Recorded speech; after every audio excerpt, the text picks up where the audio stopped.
Good morning. Welcome to the Celtic Way morning briefing live. Guess who's back? Your old dad's back. Your day off yesterday. Well, it was a day off. I was doing an interview, but that's neither here nor there. I'm Tony Haggerty, at Haggerty10 on a Twitter handle, as you know by now. You're well aware of that. And I'm joined today by Aidan Macdonald, at Aidan C. Macdonald on a Twitter handle, and Ryan McGinlay, at the Ryan McGinlay. How you doing, guys? You held the fort superbly well yesterday. Thank you very much for that. It's moving ever closer, inching closer. An announcement imminent, we think, guys, on Brendan Rodgers. It's all pointing to Brendan Rodgers coming back for a second spell. Isn't it, Aidan? We've probably discussed how you feel about that, but it's a wonderful, beautiful day today. Are you feeling good? Are you feeling in the day for an announcement? Aidan, do you feel this is a day for an announcement of that magnitude, of that ilk? I've been feeling like that all week, Tony, to be honest. Even if I've not always maybe been entirely sure about who could potentially be getting announced, it has felt like the sort of perfect week for Celtic to make that statement, given the way the weather and all that's been. But yeah, I'm hopeful, Tony, that either today or tomorrow, as I'm sure we'll come on to discuss, we'll be hearing some positive news from Parkhead.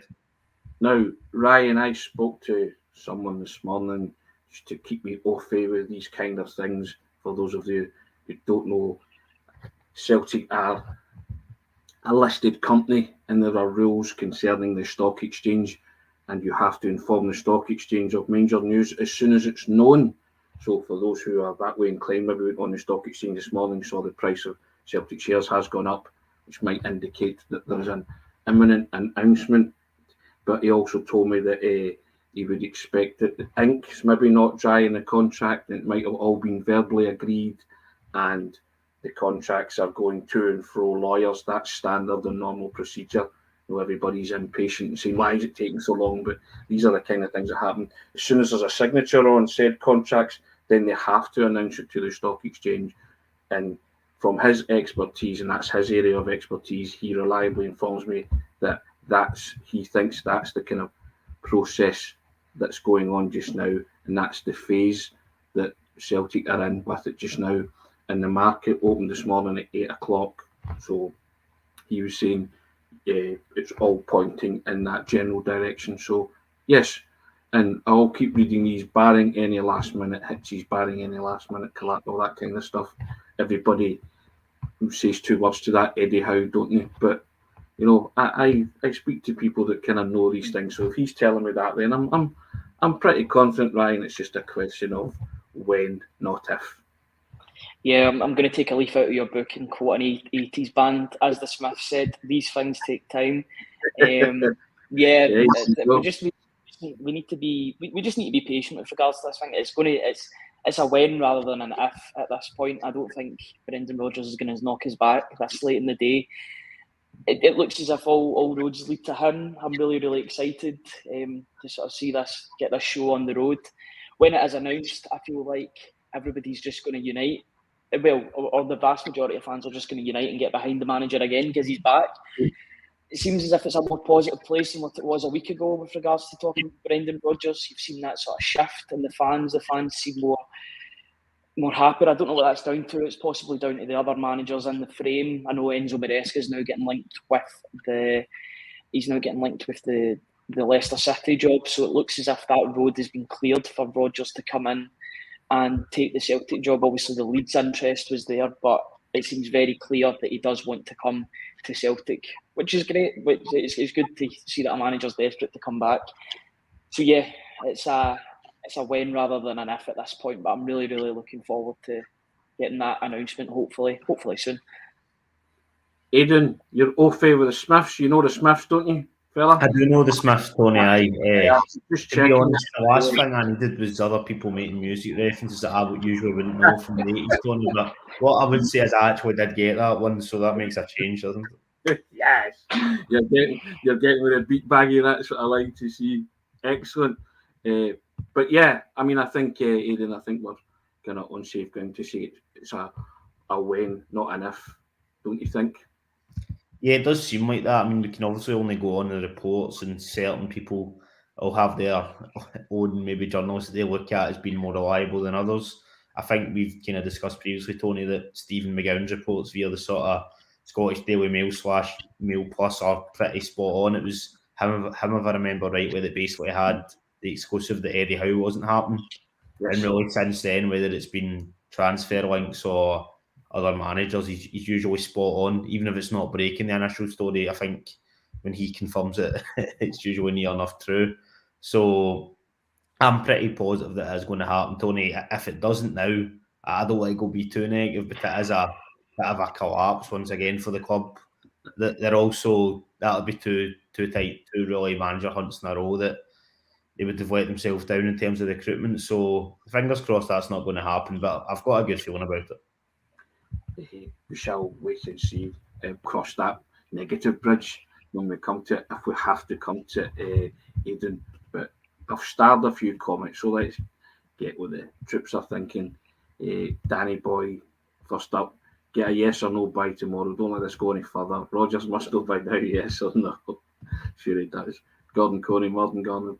Morning, guys. Sun is shining for Brendan's return. I'm sure today's the day for everyone to get to Celtic Park with your bag of cans to welcome the new gaffer. There you go. It's happening, whether it's today, tomorrow, or next week. It's happening, says Plunge McNugget. Excellent. Michael Hoy, morning. Michael's inheriting a brilliant pool of players. It's looking great. Uncle Nobby's Steamboat, morning troops. Brendan's here for 3 in a row. And Davy O'Raw. Morning, Davey. I think he's having a dig at us, guys. Fashionably late. Hey, I do say 10ish, don't I? Get out like that. Only a couple of minutes this time. Yeah, exactly. And John Boy, 1888. I know not everyone was up for Brendan's returning, but he could have waited another better and bigger paid job in England, and he's chosen to come back, so he's going to let bygones be bygones on that basis. Alistair Jack, morning, Alistair. Morning, Tony Ryan. Aidan, how we doing? Kevin Ferrier, morning, guys. Hail. Yeah, John McFarlane, morning, guys. Morning, everyone. Wonderful community we have here. We're all very civil and very polite, even if we disagree on each other's comments or thoughts. It's all very well to dominate Scottish football, says Mac, but we really need to make some positive impact in Europe. And that's one of the stipulations for him coming back, wasn't it? We wanted resource, Aidan, to throw at Europe and challenge and be not just compete, but actually do something, achieve something in Europe, which these are the kind of things that excite me, Aidan. Yeah, obviously everybody knows Celtic need to do better in Europe. We don't need to go through the stats of the sort of failures really at the top level. There's been some positive group stage performances in recent years, but not domestically, when it comes to the knockout phase, the club just haven't been good enough. And maybe a lot of that has been down to recruitment or tactics, whatever. People can have their own thoughts on that, but I was kind of thinking Brendan Rodgers probably isn't going to come back to Celtic unless he feels he's getting major backing. Now, we know the major funds that are required at Champions League level. I don't think anybody's expecting us to suddenly have a £100 million transfer budget or anything crazy like that, but he definitely sounds like he's going to be getting more back than he did last time. Well, that's also in the funds, but also in him being able to put players forward and Celtic agree with him.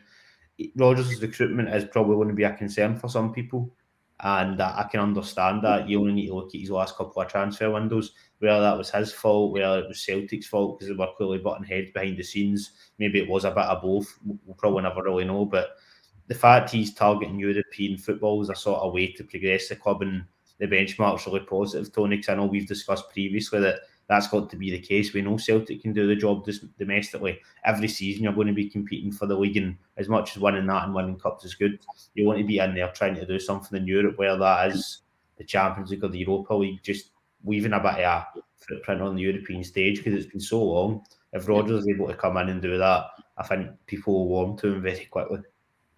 Hazel Finn saying exciting. If Brendan Rodgers is coming back, it will be with assurance he should settle things down and Celtic can push on. Scott McGill saying agreements in place for Jack Lyons and Glenn Driscoll to join Brendan Rodgers along with Scott Brown. And Northampton Tim saying you're right, Ryan, nothing that we can do as fans, just get behind the new boss. Still starring, Kevin Ferrier, just let's get behind them. Everybody's in the Celtic family. Go, that's fair enough. And Hazel saying need the manager in as soon as possible to settle down the players. And Des Harkin saying past aside, it would be great to have Brendan Rodgers welcome back with fans with enthusiasm for the future, onwards and upwards. Now Aidan was talking there about making inroads in Europe, Ryan. I think if you're making inroads in Europe, domestic success automatically follows.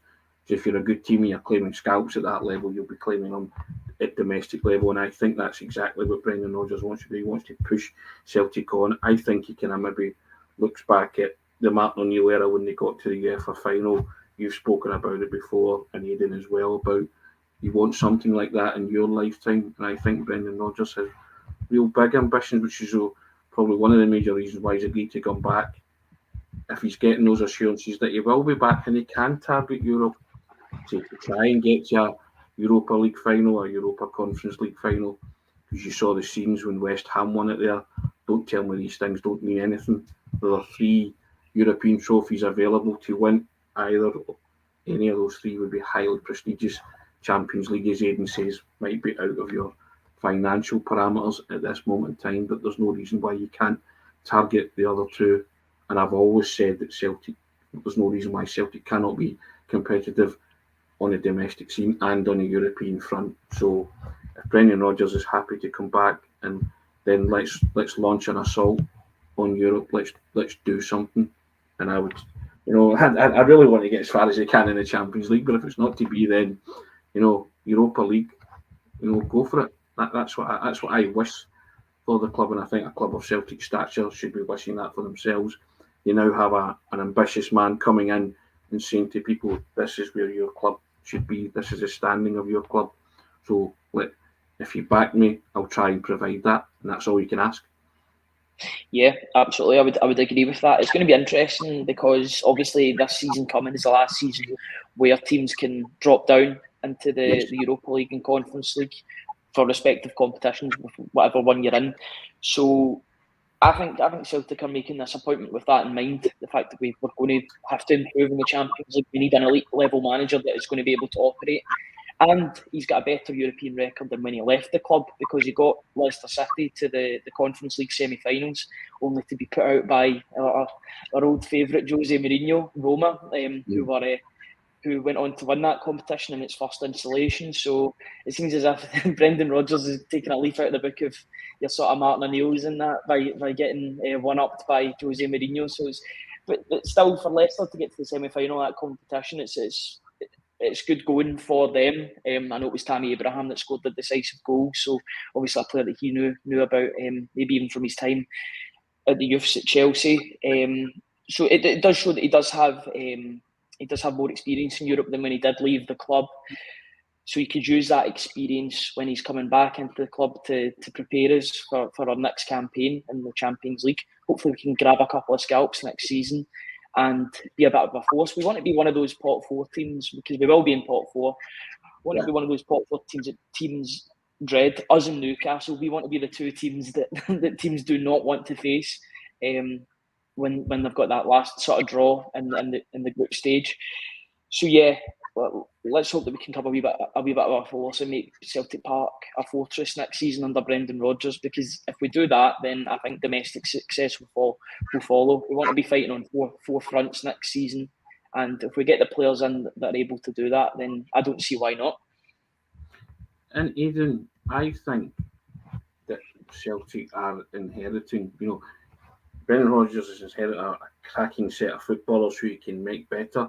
But I think we, Celtic, are inheriting a better and more improved manager in Rodgers Mark II than Rodgers Mark 1. And bearing in mind this is a man who led you to an invincible treble. So if he's better and more improved and he's setting his sights on bigger and better things, that can only be good for the club. And I just think everybody has matured in the 4 years that he's been away, himself included, those at the top of running Celtic Football Club. And I say it a lot, and you hear me bang on about it, and it's certainly true of the last manager's reign. Celtic, in the past couple of years, have been acting like a big club. I think this appointment is the smacks of Celtic being a big club. Go and get the best candidate for the job. And Celtic have done that. They've interviewed other candidates, because you have to do your due diligence and your due processes. But if Brendan Rodgers turns out to be the new manager of Celtic, then I think he's the highest calibre of candidate that Celtic could have recruited at this moment in time. And to me, that is Celtic acting like a big club with a man who wants to take them to that next stage, not just domestically, but in Europe as well. And again, I go back to it. That's all the Celtic supporters crave. They crave some success domestically, which they realise if they've got a highly competitive team, that's quite a thing they can that's certainly within their realms to achieve. But it's that next stage, going into the Champions League, claiming scalps, as Ryan says, going doing something, emulating the Martin O'Neill's team and getting to the latter stages, possibly a final. I think all these things are possible with the right man at the helm and the right backing and the right set of circumstances, the right squad of players. Who's to say that's not in the next few years or something that can unfurl with Brendan Rodgers coming back to the club? You're spot on there, Tony. I think just in a couple of things, as you mentioned, Brendan Rodgers' CV. See if you take the emotional aspect of the fact that it's Brendan Rodgers out of it, and I understand for some people that'll be tough, and that's fair enough. But what he's actually done in the game, everybody, even if it depends whether or not you think that yourself, but it is hard to dispute that the Premier League isn't the kind of strongest league in the world right now. I myself tried to deny it for years, Tony, but it's clear that it's clear that is the case, and the fact that he went down there. I know the wheels fell off this season and it didn't work out. Leicester get relegated. As much as he wasn't officially there when they get relegated, it was his results that basically put them in that position. But if you look at his other time down there, 2 fifth-place finishes when he had nowhere near the budget that other teams did. I know he did spend money to an extent that he'll not be able to sort of spend at Celtic. That's fair enough. But if you look at other teams round about, Man City's, Liverpool's, Chelsea's, Manchester United, they didn't have anywhere near the resources they did. In fact, they finished 5th, should have got 4th both times. I think that 2021 season he spent more time in the top 4 than anybody else, which is quite a start, like a miracle somehow that they didn't get the Champions League place. So that showed he's been in there competing at the top level. I can't remember specific results off the top of my head, but I'd imagine there was scalps in there of teams like Liverpool, Manchester United, Chelsea, etc. that he went in and beat them, top coaches, top players, and there that Rodgers managed to put out a team that could go there and get a result. Also winning the FA Cup, I don't think you can underplay him winning silverware down there. It was also Chelsea they beat in that final, who I think the week after or a couple of weeks later won the Champions League. So he is definitely a better manager, Tony, in my opinion, than when he left. Like you say, he's had more experience competing at the top level than he did originally when he was at Liverpool and Swansea. So I think we're inheriting a really good manager who has lots of positive attributes and hopefully can take the club to the next level. In terms of the squad he's inheriting, it's undoubtedly stronger than the one he inherited last time. I know there was some very good players in the team he came into in 2016. Kieran Tierney, Tom Roderick, Stuart Armstrong, even Brownton, etc. But he had to all kind of elevate them. They weren't already ready-made quality, maybe with the exception of Brown. He had it, but he kind of maybe lost his place a wee bit. But if he's able to sort of elevate guys that are already very good players now, like Jota, like Kyogo, Matt O'Reilly, Hatate, Alistair Johnson, Cameron Carter-Vickers, we could be here all day. If he can make them even better players, then I'd imagine they're going to be ridiculous, and ridiculously good, I should say. And if he's able to sort of mar that with good recruitment, which I know will be a concern for people, I think the squad will be in a really positive place to continue domestic success, which will be expected given the budget and given Rodgers' track record, but also take the team on in Europe. So, no, I'm excited about this, Tony, which you might or may or not be able to tell. Ryan, do Celtic fans need to take the emotion out of it? Do we accept that this could be, just be clinical and cynical about it? It's a clinical and cynical transaction, but a means to an end. But as long as Brendan Rodgers, as long as he stays at Celtic, I just want him to win football matches and be that forced and that driven on Europe, and you accept it. It could well be a marriage of convenience for one of the parties. If that's the case, everybody says he's going to leave in 2 or 3 years' time. He's not even in the building. People are talking about him leaving again. So, I just focus on what could be achieved here.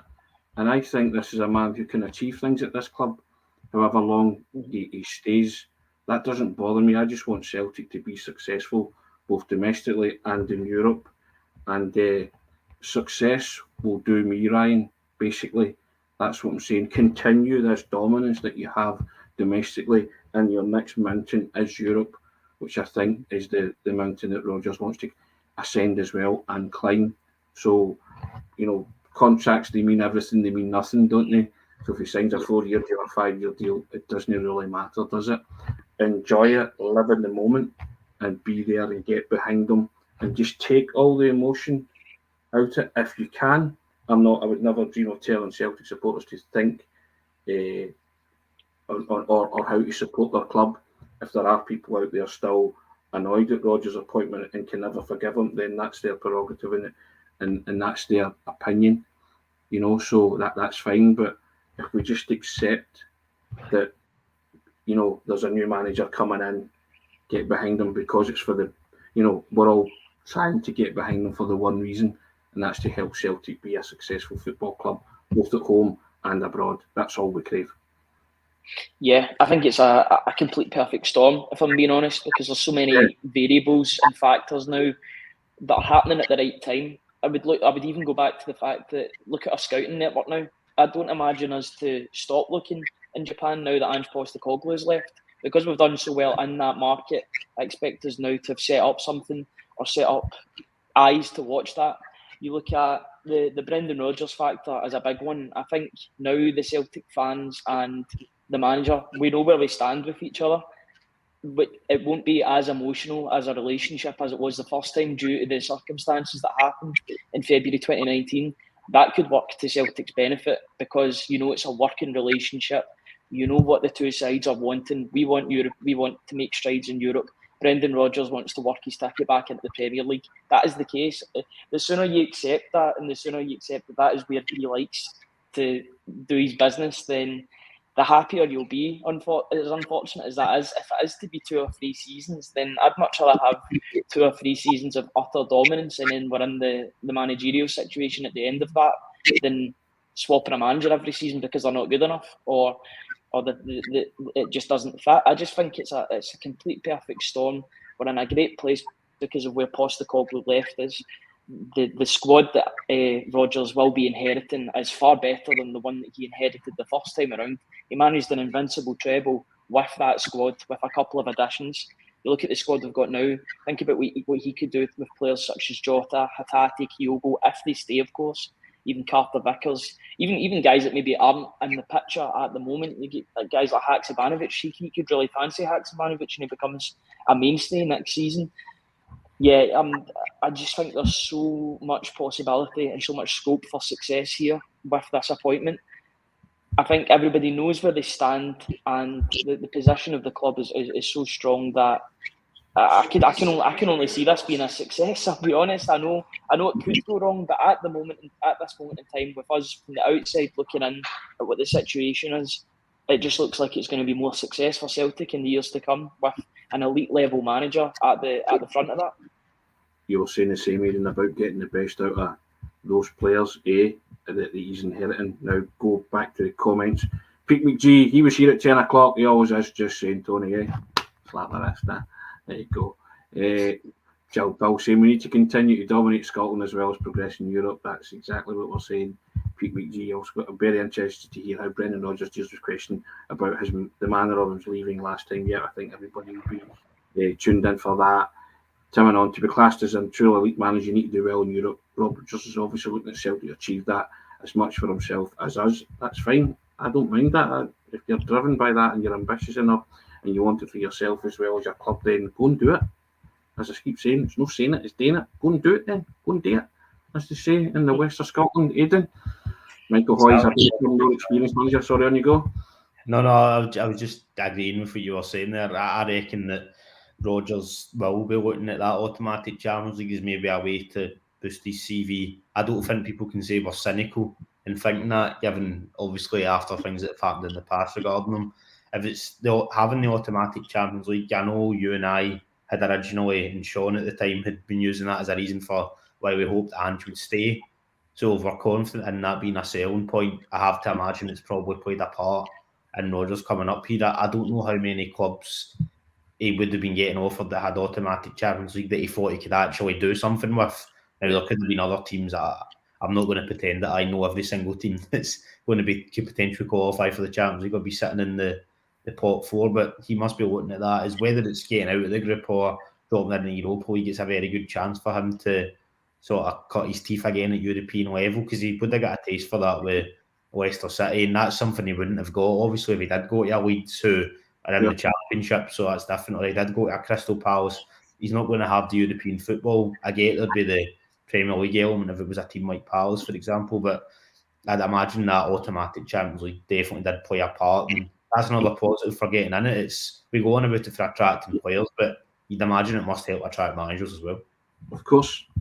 Red Scotland, best news at the club in a long time. John Boyd, 1888. Celtic will also be thinking about the Champions League expansion. You touched upon that, Ryan. Next year and the finance that comes with that. Crucial that Celtic get there to keep building. Of course it is. So again, acting like a big club, trying to preempt things, trying to make sure that you're continuing that dominance, continuing that entry into Europe, corridors and all that, getting in there. 20 years of domestic dominance and 20 years of utter failure in Europe. Europe used to be the focus, Jonathan Brown. I think you'll find that it will be.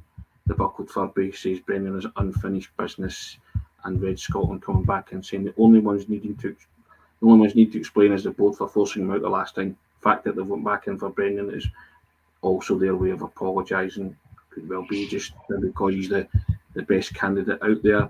And PPG, the only thing he has against Brendan Rodgers, how he likes. Other than that, he knows he's a top manager and he would get right behind him if he signs on a dotted line. John McCauley, echoing your sentiments, mine. Snap to be like one of those days in Europe, and to be feared.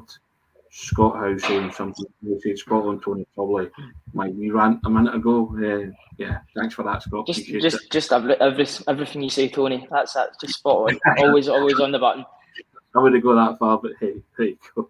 Thanks very much, very kind. Brendan's the finest manager we've had since Martin O'Bannon. Sit back and enjoy the ride. It's going to be good. I think lots of Celtic supporters are thinking like that, Ryan. That he's back at Celtic because no one else wanted him. Let's be realistic, says Andrew Gillier. That's not. I'm true. not trying to do that. I asked Leeds fans. Spot on, Tony says. Les D. Thank you very much, Les D.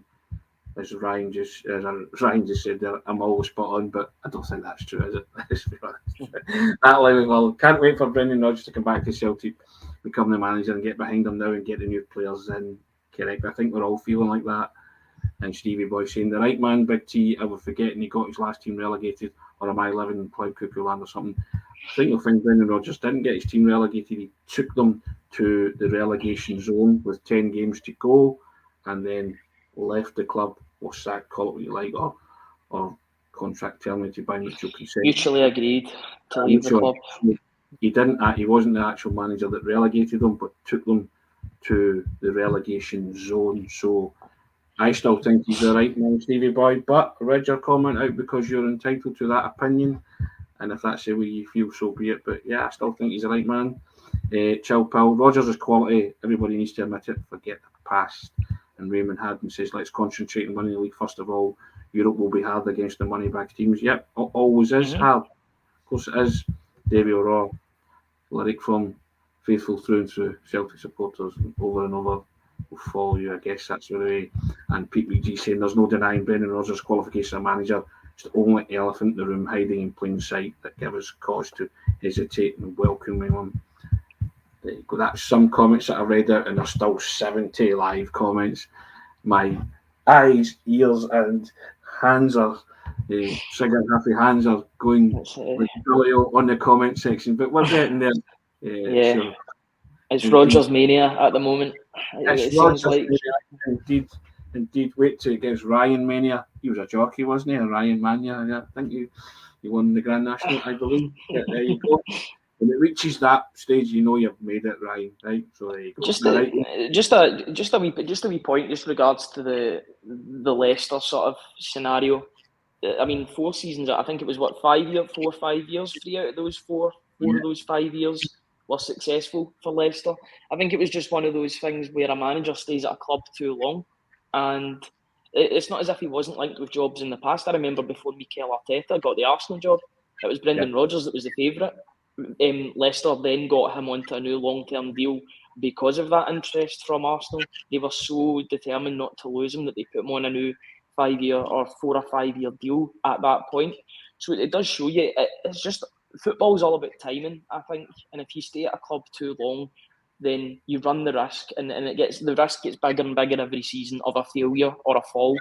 And that's what happened. Yes, he didn't get his team relegated, but the way the form was going, if you were looking at it, they did look like one of the shoe-ins to go down in the Premier League under his watch. It just so happened that a different manager came in, took that opportunity, and Dean Smith at Leicester, and then got themselves relegated. But he does have a part to say in it, but I wouldn't let that go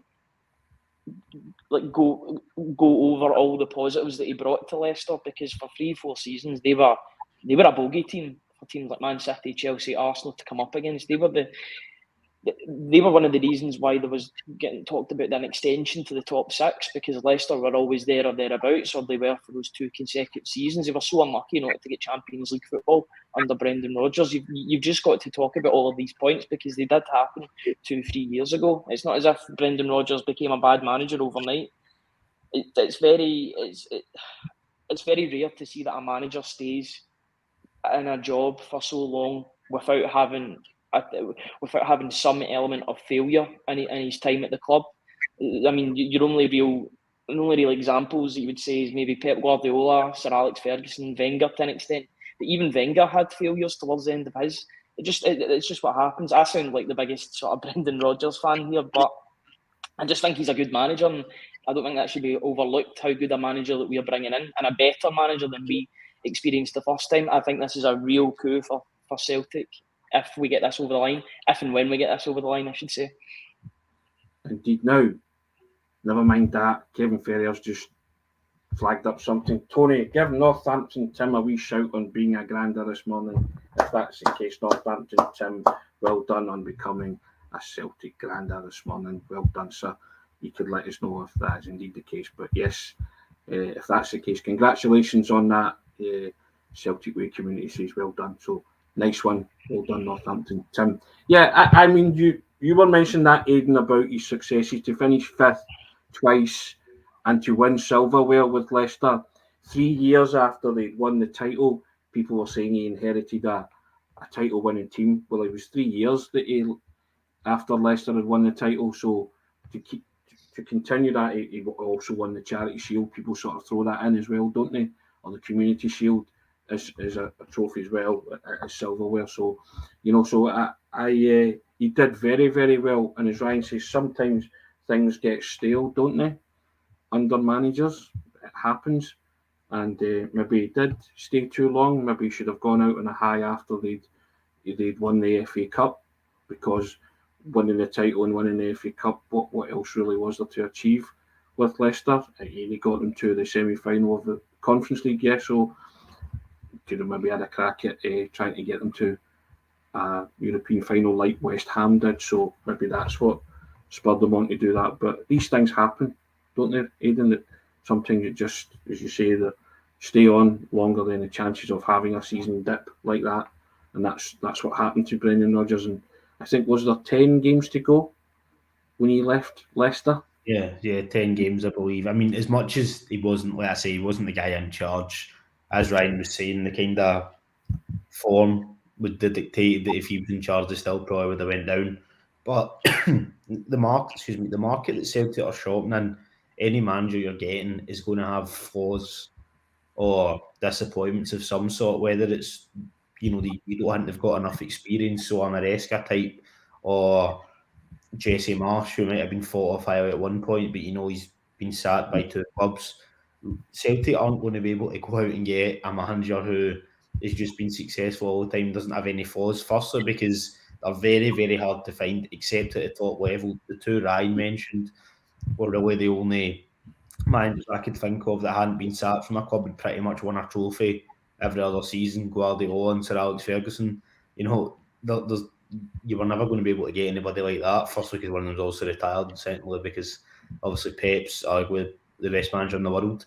But in terms of Rodgers, yeah, there is holes you can pick in his CV. But we could have said when he gets sacked from Liverpool, when he was coming in, we could have went, well, he didn't win the league. They bottled it, basically. They should have won it. And then the following season, he had a bit of a crap European He had a bit of a crap Champions League run, and that was one of the reasons why he ended up kind of getting sacked from his job. So we could have said there, well, he's just coming off taking a real dip in form with that team, but we didn't think that at the time. Now, I appreciate it's different, a team then getting relegated, but I'm kind of prepared to look past that as a bit of a one-off.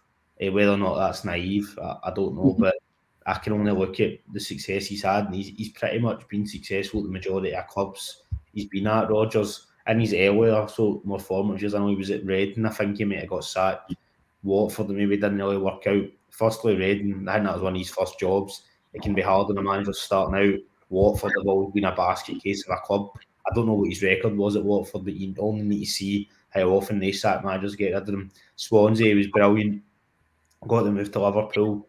For years, he was the guy that took them closest to the Premier League. I know a lot of that will be forgotten now because Klopp's been a revelation down there, and he's basically their most successful manager for decades, pretty much. But Rodgers, for a while, that was the closest. Liverpool weren't near winning that league anywhere near winning that league. Sorry, before Rodgers went in there, they were so far away from it. You can go back and look when Roy Hodgson, etc., was manager. I know we're going back a while here, but just since people are going to pick holes in his CV, it is worth touching on that. He had them quite close. Came to Celtic 7 out of 7 trophies.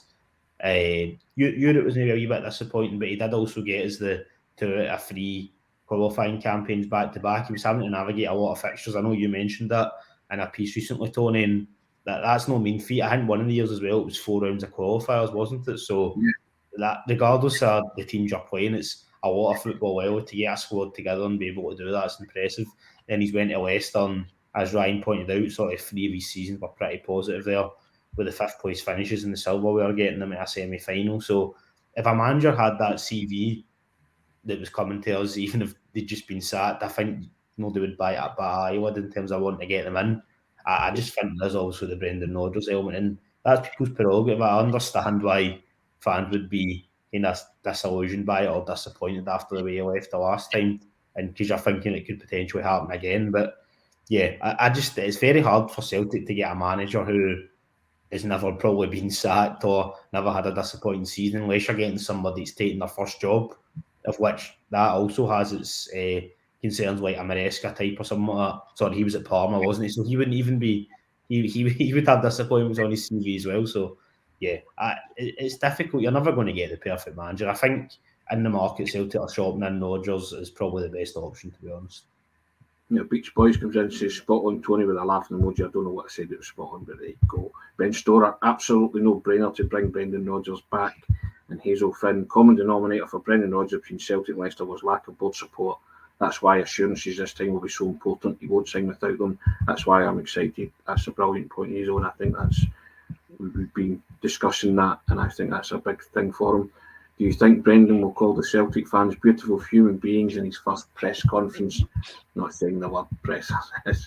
Yes, we had lots of variables coming out about first press conferences, bags of cans, beautiful human beings, and all this kind of stuff. Rebel double Xing. Really happy if Brendan returns a top manager. If he does get the backing he wants, I feel he will do much better in Europe. Tony Daly saying, I'm incredibly excited to type of players Brendan goes after over the next few weeks.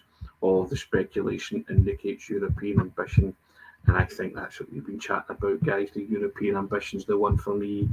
I've been banging on about it for a long, long time, and I think if Brendan Rodgers does come in, and we're waiting on confirmation of that, everybody's phones are on red alert for Celtic, and beeping and all that, and flashing and all that kind of stuff, Aidan and Ryan. But we were hoping that there might have been some announcement whilst we were doing the broadcast and the programme, but nothing of yet. Guys, no. 2 minutes after we finish, no doubt, Tony, based on previous announcements. Absolute certainty, isn't it? It's Kobayashi and Awata, they were announced, Tony, about 3 minutes after you and I did it. I think, in fact, one of them we were actually going on the whole podcast about why Awata would be a good fit for Celtic. And then it was announced like 3 minutes later. But they were listening to you. They're obviously listening to you during the podcast. Yes. Yeah, probably in the next half hour.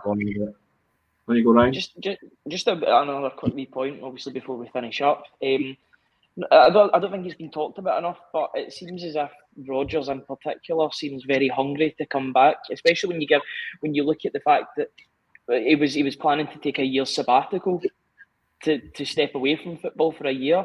how good was the offer on board that he's changed his plans to come back? I think you have to big up Dermot Desmond, Michael Nicholson, and we know lots of Celtic supporters are loath to do that at times, but they've clearly went out their way. Michael Nicholson, Chris Mackay flew in the private jet, story broken by, as Aidan said, Stephen McGowan. They really, again, I go back to it, these are small touches of a big club. Taking a private jet to go over and convince them and say, look, then Dermot Desmond flying, to London, to Glasgow, it is a small thing, but it marks you out as a big club that you are willing to meet these guys on their terms and say, okay, what will it take to bring you back to this club? What do you need? What can we supply you with? And as Hazel said there, he's probably said, I don't just want to make my mark domestically, I want to make my mark in Europe. Okay, talk to us. What's your vision for the future? What do you see? And obviously the two thoughts processes have fused together in order to make Celtic better on that European stage. And that's a big thing, as you say, for someone who was going to take a year's sabbatical.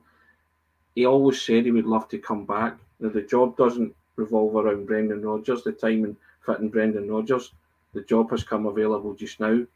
Celtic come calling a powerful, persuasive man like Dermot Desmond, backed by the likes of Michael Nicholson, Chris Mackay, and the rest. They clearly have done a real persuasive job on him. And in terms of Brendan's heart's obviously still been at Celtic ever since the 4 years since he left, because he's spoken about it numerous times about coming back, always wanted, and we've spoken about it, Ryan, that redemption shot, and ultimately, I guess, forgiveness, if that's the way, if you're inclined that way, that you feel Brendan Rodgers needs forgiveness. I particularly don't think he does. I've always said, and I said to my friends always, that history would always be kind to Brendan Rodgers because he gave Celtic supporters some of the best times, domestically certainly, in their life. And you can always argue about what kind of Rangers team he was up against. You beat what's in front of you. Celtic have, and he got, as I say, played 13 against Rangers, won 10, drew 2, lost 1. So these statistics and achievements speak for themselves. Now, I think he did have unfinished business in Europe, because when he got it right, i.e. Anderlecht away, he got it right. There was flashes of what they could achieve. When they got it wrong, they got it spectacularly wrong. But again, going back to it, maybe that was due to a lack of investment, a lack of support at that level, that elite level. So we'll see where it takes us. But I agree. I think there's been a hunger between both sets of protagonists in this to keep Celtic where they are domestically, and also to go the next step. And I say these small things that mark you out as a big club, private jets, meetings, and actually sitting down with the best, and also interviewing a number of candidates, but turning around and saying they issued a statement themselves when they started it that they would get the best candidate, didn't they? They would endeavour to source out the best managerial candidate to succeed Ange Postecoglou, and I think that's what Celtic have done. So I will big up to them once and when the Brendan Rodgers announcement is finally over the line. Yeah, I would agree with everything that you said there. It's definitely. It seems as if they have done their due diligence this time. That's all you can ask for. I would ask for that as a business. I would also ask for that as a football club and as a football supporter, that the best possible appointment would be made, and the steps to ensure that happens were followed at all times. That obviously wasn't the case 3-4 years ago, you would say, with regards to the due diligence. I don't know how many people were interviewed with regards to that, but it seems as if they've learned their lessons from 3-4 years ago, and now they're taking these steps. I think it's down to Michael Nicholson as well in that regard. I think he just wants the best for the football club. He really wants to make a good impression, because this is his first big audition, you would say, since becoming the chief executive, because it was effectively Peter Lawwell and Dominic Mackay to a lesser extent, man, when Postecoglou came through the door. So this is Michael Nicholson's first appointment. He needs to get this right, and I feel like by bringing back a manager that has brought Celtic so much in such a short period of time, that's a good way to sort of enhance his reputation yet again. I've got to say, I would give Michael Nicholson almost top marks since he's came in as chief executive. I think he's doing a really good job. Obviously, you're always wary about how a chief executive is going to do his business, especially with the board that he's working with. But at the moment, if he can get this over the line, then I think he's doing a stellar job, and he's doing a really good job in that role. Aidan, we await the white puffs of smoke emanating from Celtic Park, from the Stock Exchange, emanating from everywhere. But we're quite confident that the announcement is imminent, aren't we?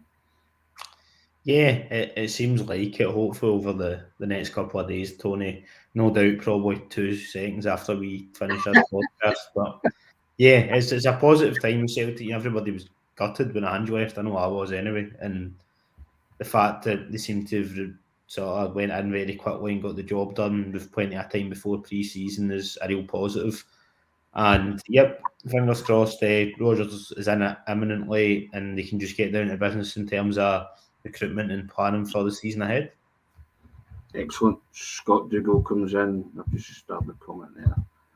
Good chat this morning, guys. Thank you, Scott. Appreciate that. We will.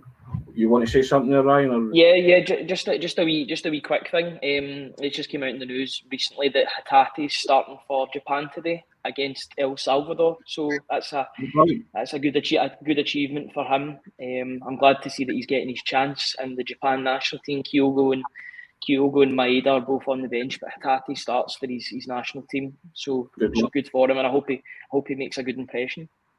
Good luck to them. Just as well, we were talking about Haggerty, Aidan, and it just happens to have been announced just before we go off here. So good luck to the Japanese contingent Celtic players playing for Japan today. Good luck to Haggerty. Hope he performs well in that one. We'll wrap it up. I'll just direct you attention to the strap line running along the bottom, as we always do. Thank you, everybody, for your subscription. Thank you for your comments in the section as well. Couldn't do it without you. We really enjoy it. We try and read as many out as we can. Myself and Aidan's eyes and Ryan's eyes are constantly looking at the comments to make sure that they're fit for publication and broadcast and all that kind of stuff. So, but keep them coming in. We couldn't do it without you. We really enjoy it as well. We like the banter. We like to and fro as well. So, excellent. We're as excited as yourselves about this imminent appointment. So, excellent. But subscribe to the Celtic Way website, and you can enjoy unlimited access with a subscription, and you can help support top quality football journalism, covering the club you love in the process, all for the click of a button, guys. www.celticway.co.uk/subscribe. That's www.celticway.co.uk/subscribe. Wally Larson, great chat as always. Cheers, guys. Thanks very much. Appreciate that. Northampton, Tim. Cheers, guys. Ryan, thank you for your contribution today. Excellent. Aidan, outstanding contribution, young man, today. Appreciate that. It's always good when the three amigos are assembled. I like that, and the band's back together. It's good fun. Great show, guys. Thanks for the mentions. He's buzzing, says Pete McGee. Excellent. Cheers, lads, says Tony Daly. Nice one. We'll do it all again. Hopefully a fabulous Friday tomorrow. Jerry O'Rourke, great show again. Thank you, Jerry. See, well wishers out there, guys. They love you too. You know what I mean? Old dad's kind of just, there you go. But hey, I appreciate it. And Norman Finnegan, top show, great show, says Dennis Jameson. Thank you very much. Yep. Have a cracking day. Enjoy the weather. Still sunny out there, troops. And if you're going along to Parkhead, then here's hoping you get the right signal, the white smoke comes and you get something to cheer at on the steps of Celtic Park if you venture down there. We'll see you again tomorrow.